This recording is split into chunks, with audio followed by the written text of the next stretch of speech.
ఎన్నికల్లో జగన్మోహన్ రెడ్డిని గెలిపించిన ఇదే హత్య ఈ ఎన్నికల్లో ఆయనకి ఎలాంటి గుణపాఠం చెప్పాల్సిన అవసరం ఉంది అనేది కూడా చాలా ఇంపార్టెంట్ ఈ రోజుల్లో.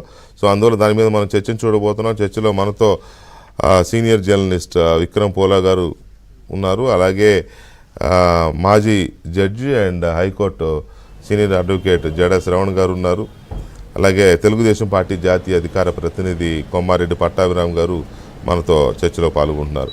ముందుగా శ్రవణ్ గారు నమస్కారం. Sir very good evening sir.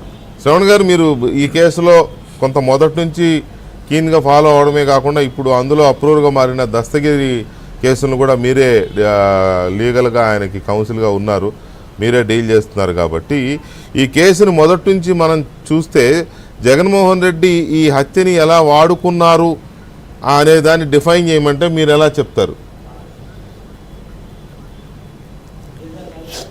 Venkatakrishna గారు, ఈ హత్య బహుశా భారతదేశ చరిత్రలో చాలా కోణాలని ఆవిష్కృతం చేసినటువంటి కేసు. అంటే అసలు వ్యవస్థలు 76 సంవత్సరాల తర్వాత మన దేశంలో న్యాయ వ్యవస్థ, పోలీస్ వ్యవస్థ, రాజకీయ వ్యవస్థ పనిచేస్తున్నటువంటి విధానానికి ఈ కేసు ఒక మచ్చుతునక. ఎందుకంటే రాజకీయాలు పొల్యూట్ అయిపోయినాయి, రాజకీయాలలో కరప్ట్ అయిపోయినాయి, రాజకీయ నాయకులందరూ ప్రజల్ని ఏమారుస్తారు, అబద్ధాలు చెప్తారు, అధికారం కోసం ఎలాంటి కుప్పగంతులైనా వేస్తారు అని మనం, మీరు కానీ నేను కానీ లేకపోతే అక్కడ కూర్చున్న విశ్లేషకులు కానీ చాలామంది చాలా సందర్భాల్లో విమర్శిస్తూ ఉంటాం.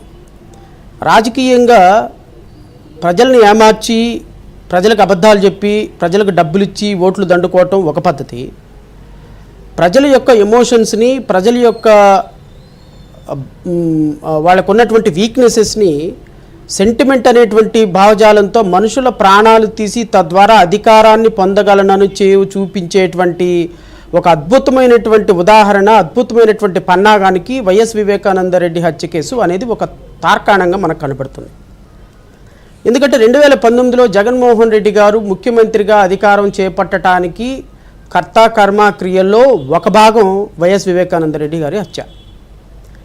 ఈ హత్యని సొంత అక్క చెల్లో మరి సునీతారెడ్డి గారు కానీ, కుటుంబ సభ్యులు కానీ, లేకపోతే షర్మిల గారు కానీ, లేకపోతే విజయమ్మ గారు కానీ, చెల్లి, వీళ్ళ ఎవ్వరూ కూడా అనుమానం రాని విధంగా, వీళ్ళకి ఎవ్వరికి అనుమానం రాల, ప్రతిపక్షాలకు అనుమానం రావటం అనేది పక్కన పడేసేయండి, తెలుగుదేశం పార్టీకి అనుమానమో, మీడియాకు అనుమానమో, పోలీసులకు అనుమానమో పక్కన పడేసి, పక్కనే ఉన్నటువంటి చెల్లికి, అమ్మకి, బాబాయికి, పిన్నికి కూడా అనుమానం రాకుండా ఒక పొలిటికల్గా చాలా ప్లాన్డ్గా ఒక కోల్డ్ బ్లడెడ్ మర్డర్ అంటారు చూసారా, ఆ విధంగా మర్డర్ చేసి, ఆ విధంగా దాన్ని ప్రోత్సహించి, తద్వారా సుపారీ ఇచ్చి, తద్వారా ప్రజల యొక్క సైకలాజికల్ ఎమోషనల్ ఫీలింగ్స్తో ఆటలాడినటువంటి ఒక పొలిటికల్ కన్స్పైర్డ్ మర్డర్ వైఎస్ వివేకానందరెడ్డి గారి హత్య కేసు.